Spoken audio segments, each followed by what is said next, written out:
होगी। इसलिए बेटियों को संस्कार देना बहुत आवश्यक है।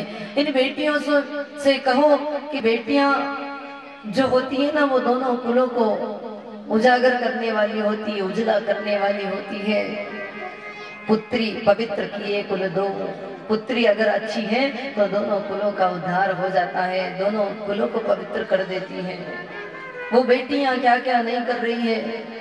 जानकी मैया जा रही है और उस जानकी ने धरती पर नारी जाति के लिए एक बड़ा आदर्श स्थापित किया है।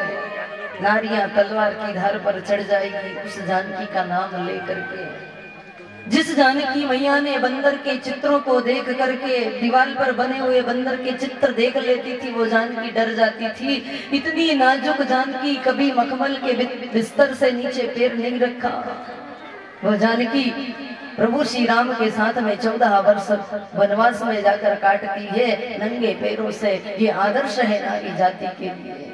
आज की नारी केवल पति के पास संपत्ति होती है, धन होता है, तभी सेवा करती है। एक बार तो एक पत्नी बीमार हो गई थी और पति देवता हॉस्पिटल ले गए। डॉक्टर ने कहा कि इनको ब्लड की आवश्यकता है, खून चाहिए, खून की कमी हो गई।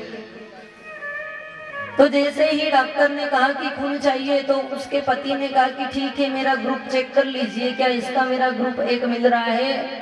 डॉक्टर ने जब ग्रुप चेक करा ना तो दोनों का एक ग्रुप था। तब डॉक्टर ने कहा वाह गजब हो गया, आपका और इनका तो एक ही ग्रुप है। पति ने कहा कि एक ग्रुप होगा क्यों नहीं, क्योंकि 20 साल से मेरा खून जो पी रही है।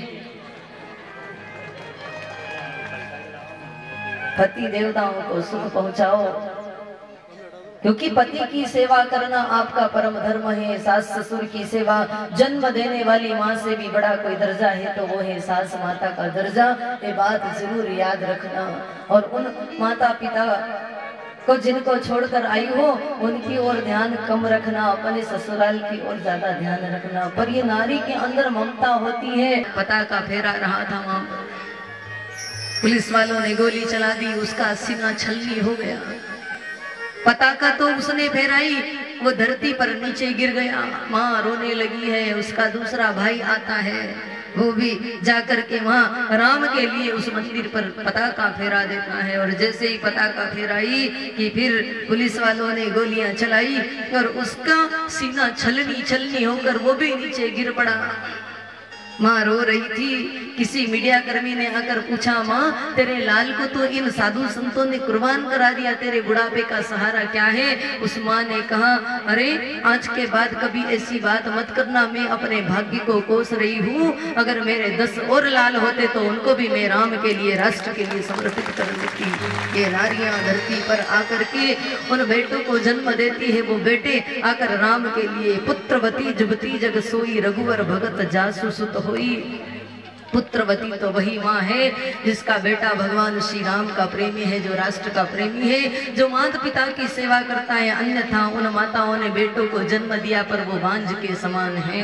उनका जन्म देना कोई सार्थक नहीं है। जन्म तो बच्चों को पशु भी दे देते हैं, पर आपने जिस बेटे को, जिस संतान को जन्म दिया है वो आज्ञाकारी होना जरूरी है।